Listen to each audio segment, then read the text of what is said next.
It's 2012, when Evolve is revealed with an ambitious promise to reinvent multiplayer with an asymmetrical gameplay. The concept is exciting, the hype is massive, and yet it only takes a few months for the player count to collapse. And 2 years later, it goes free to play. This first attempt could have been seen as a bad omen for asymmetrical games. But the experiment didn't stop there.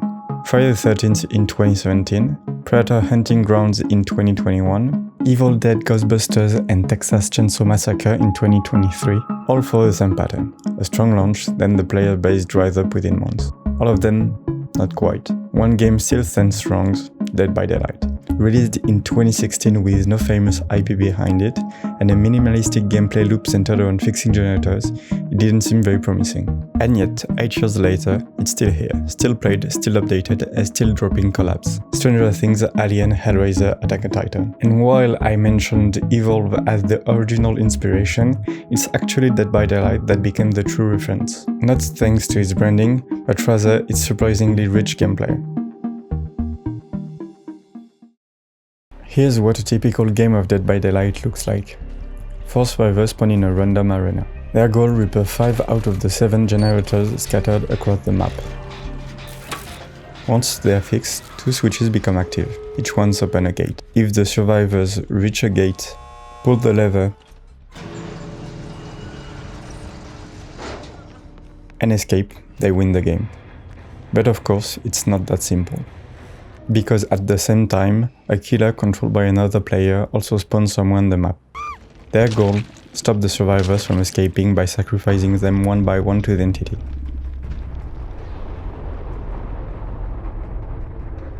To do that, the killer needs to explore the map and locate the survivors. Luckily for them, generators are highlighted in red, giving clues about where they might be. As soon as the killer spots a survivor, they need to chase them and hit them once, then twice, to knock them down. Once they're down, the killer can pick them up and hook them.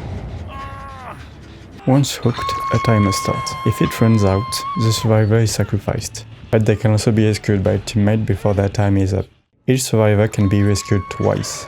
On the third hook, they are sacrificed. And if all the survivors are sacrificed, the killer wins. At this point, you might think that By Daylight looks simple. And it's true, it lacks a lot of the abstractions that we're used to. No HP, no attack stats, no armor. The entire game revolves around a single unit: time. In DBD, every action has a precise time cost. Repair a generator, 90 seconds. Sabotage a hook, 1.8 seconds. Search a locker, 2.3 seconds. And it goes on: healing, carrying, hooking, vaulting over pallets. Every animation, every decision is a matter of time. And this all makes sense when you consider the asymmetry. In DBD, there are 2 teams, each with a clear goal.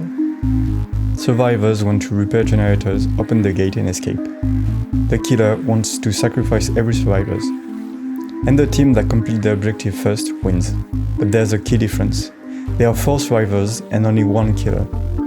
While 1 survivor is being chased, the others can keep repairing. That's the heart of the game. For the killer, hunting and chasing survivors is a waste of time. The only time they're progressing toward their goal is when they hook someone. So the core of the game revolves around these 2 things. As a survivor, drawing out the chase helps your team make progress. As the killer, you need to end it as fast as possible. But since the killer is faster than the survivor, you need to outsmart them.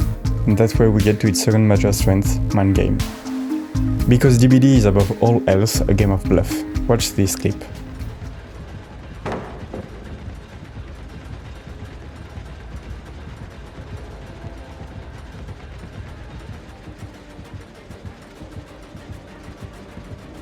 It might not look like much, but here's what's really happening.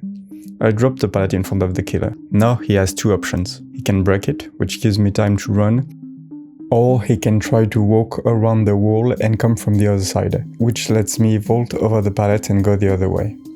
He knows these are my options, so he tries to trap me.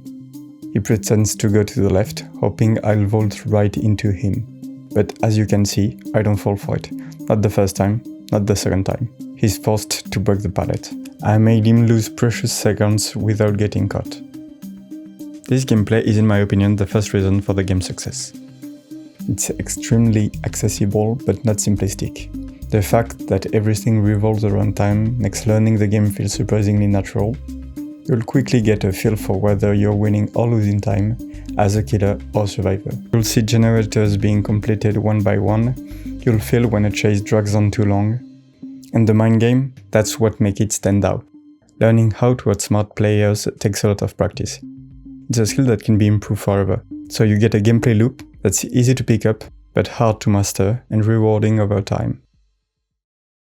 But it doesn't stop there. As you might have noticed in the gameplays, the game features a huge number of killers. They can be grouped into 3 categories. The first is the planners. Take the trapper for example. He can pick up and place bear traps. Once armed, these traps will injure and immobilize any survivor who steps on them. He can also trigger them himself if he is not careful, so he needs some strategy, but if he plays them well, he can end chases before they even start. The second category is the assassins, like the Wraith, who carries a bell that makes him invisible. Well-cloaked survivors have a much harder time spotting him, but he can't attack while invisible. To come out of stealth, he has to ring his bell again, which takes time and alerts survivors. That makes him great for sneaking up on people, but he is still limited in chases. And finally, we have the hunters, like the one named after the role, the Huntress. She moves slower than other killers, but she can throw hatchets. These are physical projectiles that are affected by gravity, so you need to predict survivors' movement to land a hit, and as a survivor, you'll have to try to dodge her. She has a limited number of hatchets, but she can restock by opening lockers. Killers in this category usually have a more mechanical power, but if used well they can end chases much faster. Watch this clip. A skill shot so perfect it made the other player rage quit. Each of these killers offer a completely new experience, whether you're learning how to master them or figuring out how to counter them. In every match your actions earn you points in different categories. At the end you can spend them in the blood web, a branching path of upgrades you can unlock. Each completed web increases your character level by 1, making the next one larger and the upgrades more valuable. Eventually, the entity appears and begins consuming the web, so you'll have to choose your upgrades carefully. The simplest upgrades are offerings, single-use items with global effects. They range from bonus points and map selection to the rare Moris, which let the killer finish off survivors without hooking them.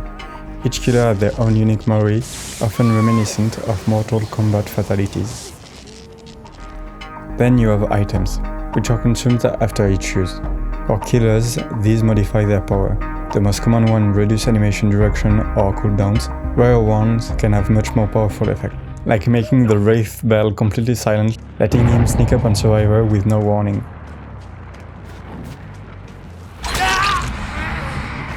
On the survivor side, items grant additional abilities. A medkit lets you heal yourself or others faster. A toolbox speeds up generators repair. And a flashlight can blind the killer and force them to drop a carried survivor, but only with good aim. And finally, perks. These persist between games and affect core gameplay elements. As a killer, I use a perk that reveals survivor's location every time I hook someone. Makes tracking them down way easier.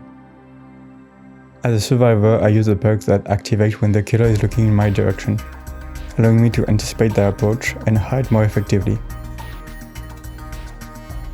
There are many more in the game, each one fitting a different playstyle. Perks come in 3 varieties, yellow, green and purple, each tier stronger than the last.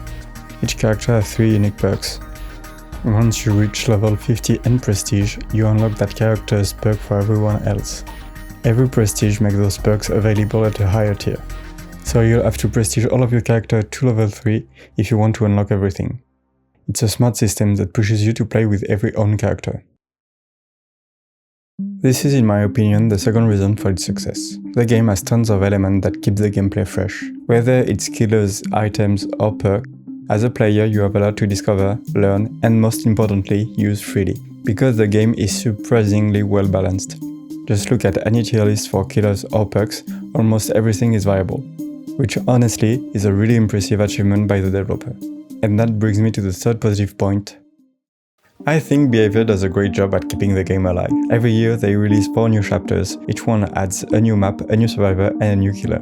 They also release what they call tomes, basically battle passes filled with challenges. These reward players with cosmetics and lore. All of that stacks on top of regular events, updates, patches and collabs. The game's future looks bright, and there's still so much to explore, you should try it out for yourself. And if you're curious to see what high-level gameplay looks like, I highly recommend checking out these streamers. They each have way too many hours in the game, they can teach you some very helpful tricks to improve. DeadByDaylight did what few games can, this lasted for a reason, and it's definitely worth checking out. Thank you for listening, see you next time.